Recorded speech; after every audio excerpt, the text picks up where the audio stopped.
Today I'm going to talk about proving negatives.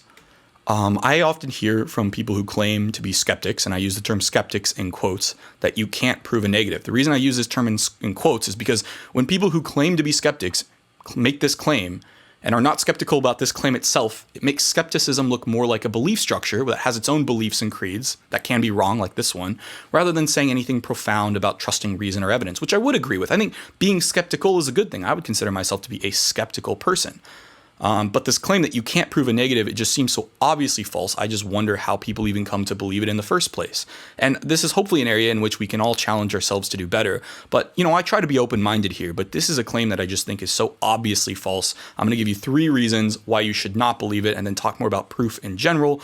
I'm not trying to be a jerk. I'm just being very assertive here because I want you guys to know that why I think this is so wrong. I mean, if you think I'm wrong, then please let me know in the comments. I don't want to be wrong, but I think these are pretty compelling reasons. So let's go ahead and get started. The first reason you should not believe that you can't prove a negative is that it's self-referentially incoherent. Let's just expand the contraction. You cannot prove a negative is itself a negative claim, which meant if this claim was true or you could prove this claim, then you could prove a negative, and thus the claim would then be false, which is just completely absurd. So the first thing we need to do is just not say nonsense stuff like this, that if it was true, it would then be false. And then if you truly can't prove a negative, right, then you should be skeptical of this statement, because then you couldn't prove that you could prove a negative. So it gets to be very, very difficult. So once again, I think what we'll try to do is see where there's some value, even though this statement is obviously false, where there's some interesting thing we could potentially learn from this without making such a superlative claim like this. But regardless, I think the fact is it's self-referentially incoherent, which is the first reason you should be skeptical of the claim. The second reason you shouldn't believe that you can't prove a negative, man, a lot of negatives, is if you can prove a positive claim, then you are implicitly proving a negative claim, which is the double negative of the positive claim. If you can prove any statement as a result, then you can prove a negative, because proving any claim is proving the double negation. So consider the claim, I have synthesizers in my room. Hopefully you believe this is true. I guess you could be skeptical. You could say I have some AI filter that puts keyboards in my rooms, which makes me look like a rock star as opposed to, I don't know, a nerd. I don't know. I don't know what you'd think, but just stick with me. That consider the claim I have synthesizers in my room. Now consider the negation of this claim, right? The negation is there are no synthesizers in my room. Now this is a false claim because the claim I have synthesizers in my room is true. So the negation of that claim would be false. Now consider the double negation. It is false that there are no synthesizers in my room, or it is false that there are 0 synthesizers in my room. This is a true statement that is a negative because it's a double negative. And therefore, you can prove a negative if you can prove anything, because let me provide an example. That is a synthesizer. So it is false that there are 0 synthesizers in my room, and I have thus proven a negative. So you can prove a negative, and the statement you can't prove a negative is false. The last reason I'm going to say this is that it's obviously false. You can prove a negative, and let me give you 2 reasons where you can prove a negative that aren't just the double negation piece. Two places where you can obviously, because maybe you're skeptical of whether the double negation, okay, you can prove positive claims that are double negations, but you can't prove single negations. Well, let's go ahead and take a look at this. There are 2 ways in general that we use to prove a negative. The first is just exhausting the possibilities. So for instance, I can prove that there are no members of the Supreme Court that went to my university or my alma mater by simply checking all the alma maters of the people on the Supreme Court, exhausting all the possibilities, and showing that that claim is, false. The other way we do this is we show that it leads to some sort of contradiction. So I can prove that there are no married bachelors because this would be a contradictory statement. If a bachelor exists, he cannot be married by the law of non-contradiction. And we see this all the time in mathematics. We have our proof by contradiction, which is actually used quite a bit. This invokes Aristotle's law of non-contradiction, where we start by assuming something and show that this assumption would lead to a contradiction, so the assumption itself would have to be false. So these are our 2 general ways to do this. Now, I think the difficulty here is that exhausting possibilities, let's say you can't obviously show it leads to an obvious contradiction, and exhausting the possibilities is simply just difficult or impossible, yeah, then it becomes difficult. But that doesn't necessarily mean it's impossible that you can't prove a negative in general, it just means it's difficult. So what I want to do, while the claim you can't prove a negative is obviously false, I think there might be some useful piece of information we can find.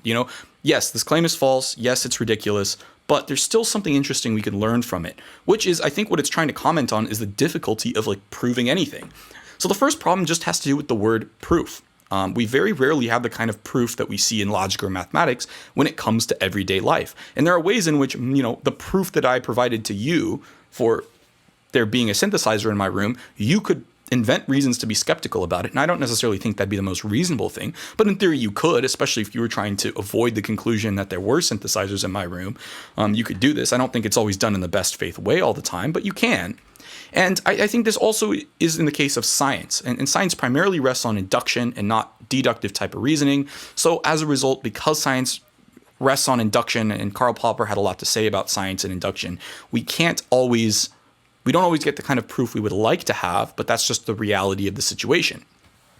And, that's true about anything. It's difficult to prove positive claims. So it's not necessarily just negative claims that are difficult. Positive claims are difficult too. I think the difficulty with negative claims is that for many positive claims, all you have to do is provide one example or one counterexample that shows that a positive claim is false. Whereas for a negative claim, it's sometimes more difficult because you would either have to exhaust all possibilities or show it leads to a contradiction or something like that, which are more difficult things to do than just presenting an example. If I claim all geese are white, then it is difficult to prove this.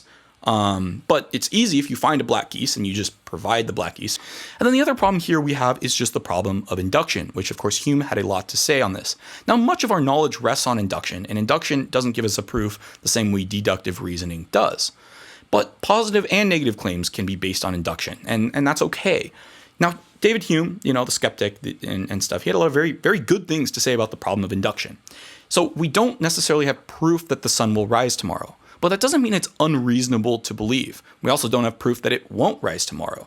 So what this leads us to a more Bayesian type of reasoning. We're going to use probabilities. We're going to talk about degrees of belief and reasonableness rather than just proof. I think when you read philosophers from back in the day, a couple hundred years ago, they're using proof in I don't want to say a loosey-goosey sense. They mean something different about it than what we mean. And this just has to do with the fact that in the 20th and 21st century, we had a lot of mathematical logic, really trying to get down on the word proof, what it means, when we have it, when we don't. And we tend to talk more about matters of degree rather than just probabilities. So let me give you an argument for induction, which is basically like saying negatives are difficult to prove. We should trust induction in many cases. It's still reasonable to believe, even if it's not a proof. Just because induction can be wrong and has been wrong doesn't mean trusting in it is unreasonable. And there are plenty of things that are reasonable to believe given our background knowledge, but are at least possibly false. You don't get just an absolute proof of everything, because this leads to a sort of regress problem, and even a regress problem about what we mean by proof and how do we prove proof. And it's weird. It's weird, right? But let's try to rescue induction. So this would be my argument for induction or for an inductive principle. Premise 1, for my entire life, the sun rises each morning. Premise 2, the future generally resembles the past, so it is reasonable to believe things based on induction. This is the key. It is reasonable to believe things. Doesn't mean it's proof. Doesn't mean the future always resembles the past or whatever. It just means generally it does. And the conclusion is, therefore, it is reasonable to believe that the sun will rise tomorrow. We are saying it is reasonable to believe things because induction is generally true itself. So again, we don't have proof here, but we just have reasonableness or degree of reasonableness. You can, of course, argue this by trying to assign probabilities and things, but these are in the case of an argumentation. So once again, thanks for watching. Hopefully you are now convinced that you can prove a negative and that the problem of induction is difficult and hard, and that hopefully what I want you to get out of this is, 1, let's not say that you can't prove a negative anymore, and 2, learn some epistemology. Hopefully we can all do better and learn some epistemology. All right, thanks for watching. I'll see you in the next video.